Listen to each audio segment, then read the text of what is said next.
नमस्कार। आप देख रहे हैं लॉ मेड सिंपल, जहां हम कानून को आसान भाषा में समझाते हैं ताकि आप अपने अधिकारों को पहचान सकें और सही कदम उठा सकें। आज का विषय है पूर्वजों की संपत्ति बनाम स्वयं अर्जित संपत्ति। भारत में संपत्ति को लेकर कई भ्रम हैं। कौन सी संपत्ति पर किसका अधिकार है? क्या बेटियों को हिस्सा मिलता है? और क्या कोई भाई अकेले जमीन बेच सकता है? इन सवालों के जवाब जानना जरूरी है, क्योंकि संपत्ति विवाद अक्सर परिवारों को तोड़ देते हैं। इस वीडियो में हम आपको बताएंगे कि पूर्वजों की संपत्ति क्या होती है, स्वयं अर्जित संपत्ति से कैसे अलग होती है और इन दोनों पर कानून क्या कहता है। हम हिंदू, मुस्लिम और अन्य व्यक्तिगत कानूनों की भी चर्चा करेंगे ताकि हर धर्म के दर्शक इसे समझ सकें। साथ ही हम आपको बताएंगे कि अगर कोई भाई या रिश्तेदार आपकी हिस्सेदारी को नजरअंदाज कर देता है, तो आप क्या कर सकते हैं।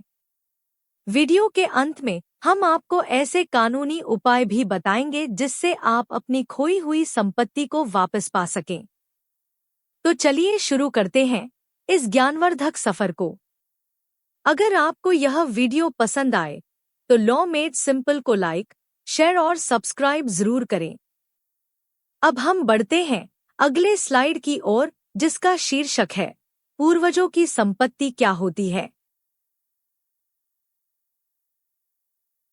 पूर्वजों की संपत्ति वह होती है जो आपके पूर्वजों यानी दादा परदादा से बिना किसी बंटवारे के चली आ रही हो।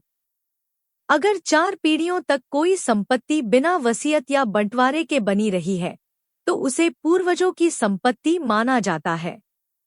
इसमें बेटा बेटी दोनों को जन्म से ही अधिकार होता है।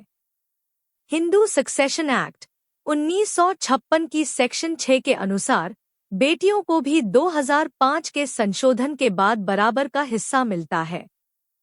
पूर्वजों की संपत्ति में सभी वारिसों का साझा अधिकार होता है, कोई भी अकेले मालिक नहीं होता। कर्ता यानी परिवार का मुखिया संपत्ति का प्रबंधन कर सकता है, लेकिन उसे बेचने या गिरवी रखने का अधिकार नहीं होता जब तक सभी सहमत न हों।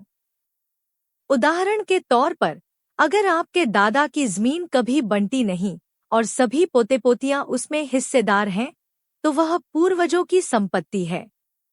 इस तरह की संपत्ति को लेकर विवाद तब होता है जब कोई सदस्य इसे व्यक्तिगत समझकर बेचने की कोशिश करता है। इसलिए यह जानना जरूरी है कि पूर्वजों की संपत्ति में सभी का बराबर अधिकार होता है। अब हम बढ़ते हैं अगले स्लाइड की ओर, जिसका शीर्षक है स्वयं अर्जित संपत्ति क्या होती है। स्वयं अर्जित संपत्ति वह होती है जो किसी व्यक्ति ने अपनी मेहनत, कमाई या किसी वैध स्रोत से प्राप्त की हो। यह संपत्ति नौकरी, व्यापार, पुरस्कार, उपहार या वसीयत से भी मिल सकती है। इस पर केवल उस व्यक्ति का अधिकार होता है जिसने इसे अर्जित किया है। हिंदू सक्सेशन एक्ट 1956 की सेक्शन 30 के अनुसार व्यक्ति अपनी स्वयं अर्जित संपत्ति को बेच सकता है, दान दे सकता है या वसीयत कर सकता है। इसमें परिवार के अन्य सदस्यों का कोई दावा नहीं होता जब तक मालिक जीवित है। उदाहरण के तौर पर, अगर आपने नौकरी से कमाई करके एक फ्लैट खरीदा है, तो वह आपकी स्वयं अर्जित संपत्ति है। इस संपत्ति पर आपके बच्चों या भाई बहनों का कोई अधिकार नहीं जब तक आप वसीयत न करें या मृत्यु के बाद उत्तराधिकार लागू न हो। यह समझना जरूरी है क्योंकि कई बार लोग स्वयं अर्जित संपत्ति को भी पूर्वजों की संपत्ति समझ लेते हैं और विवाद खड़ा हो जाता है। अब हम बढ़ते हैं अगले स्लाइड की ओर, जिसका शीर्षक है मुख्य अंतर पूर्वजों बनाम स्वयं अर्जित। अब बात करते हैं इन दोनों संपत्तियों के बीच के कानूनी और व्यावहारिक अंतर की। पूर्वजों की संपत्ति में अधिकार जन्म से ही मिल जाता है, जबकि स्वयं अर्जित संपत्ति में अधिकार मृत्यु के बाद उत्तराधिकार से मिलता है।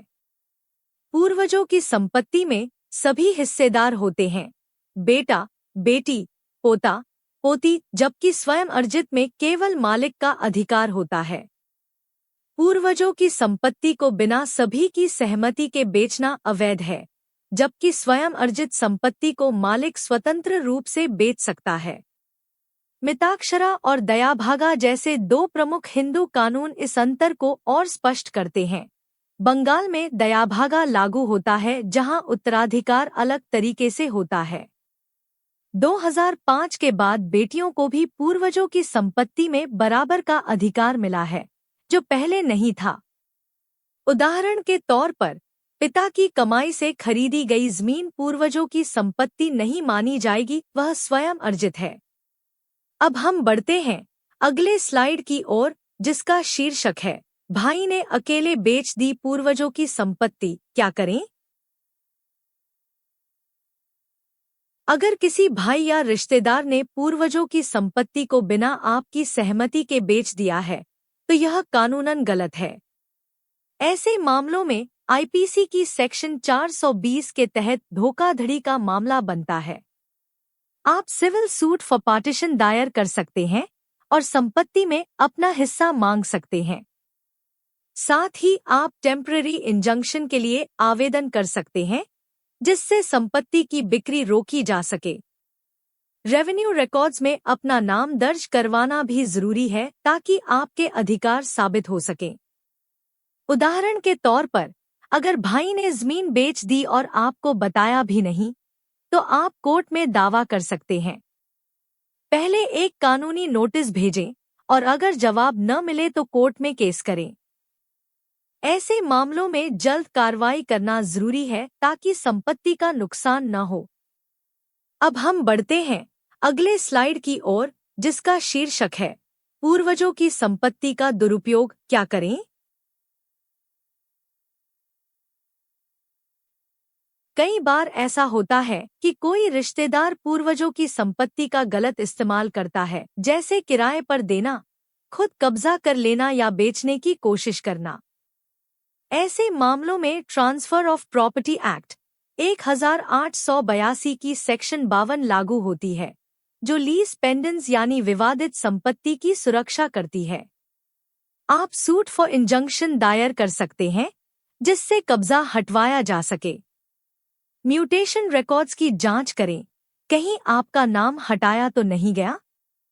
अगर कोई चाचा या भाई जमीन को किराए पर दे रहा है, तो आप कोर्ट से रोक लगवा सकते हैं।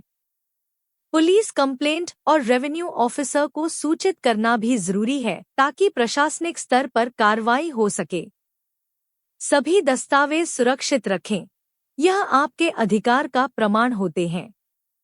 अब हम बढ़ते हैं अगले स्लाइड की ओर, जिसका शीर्षक है बाहर गए, लौटे तो संपत्ति गायब, क्या करें? कई बार ऐसा होता है कि हम काम या पढ़ाई के लिए शहर से बाहर जाते हैं और जब सालों बाद लौटते हैं, तो पता चलता है कि हमारी पूर्वजों की संपत्ति पर किसी और ने कब्जा कर लिया है। ऐसे मामलों में सबसे पहले यह समझना जरूरी है कि कानून आपके अधिकारों की रक्षा करता है, लेकिन समय पर कार्रवाई करना बेहद जरूरी है। लिमिटेशन एक्ट 1963 की सेक्शन 27 के अनुसार, अगर आप लंबे समय तक अपनी संपत्ति पर दावा नहीं करते, तो आपका अधिकार समाप्त हो सकता है। इसलिए जैसे ही आपको पता चले कि आपकी संपत्ति पर कब्जा हो गया है, तुरंत suit for declaration and possession दायर करें।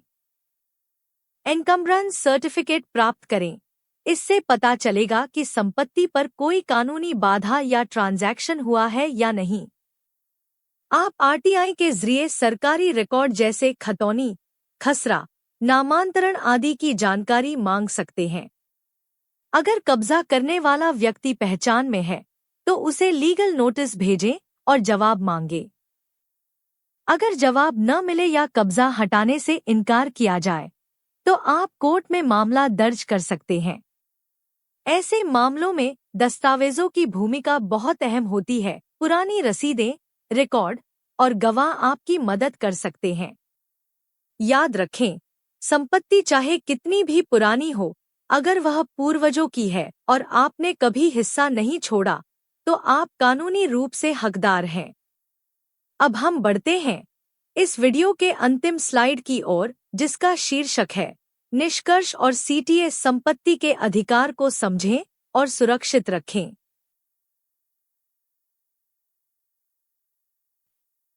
तो अब आपने समझा कि पूर्वजों की संपत्ति और स्वयं अर्जित संपत्ति में क्या अंतर होता है और इन दोनों पर आपके अधिकार कैसे तय होते हैं। कानून जानना सिर्फ जानकारी नहीं, बल्कि अपने अधिकारों की रक्षा करने का तरीका है। पूर्वजों की संपत्ति में सभी हिस्सेदार होते हैं, कोई भी अकेले मालिक नहीं होता। स्वयं अर्जित संपत्ति पर केवल अर्जित करने वाले व्यक्ति का अधिकार होता है और वह उसे अपनी इच्छा से किसी को दे सकता है।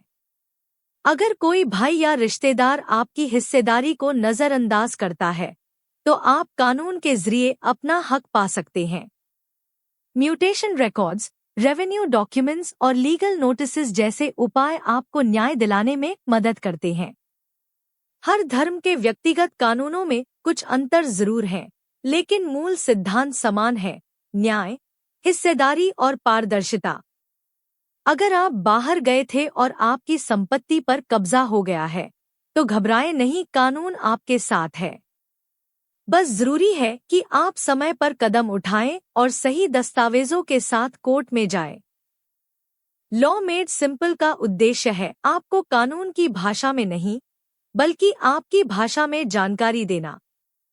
अगर आपको यह वीडियो उपयोगी लगा हो, तो लाइक करें, शेयर करें और सब्सक्राइब जरूर करें, ताकि हम और भी ऐसे विषयों को आसान बना सकें। आपके अधिकार, आपकी समझ और हमारा साथ, यही है लॉ मेड सिंपल। धन्यवाद।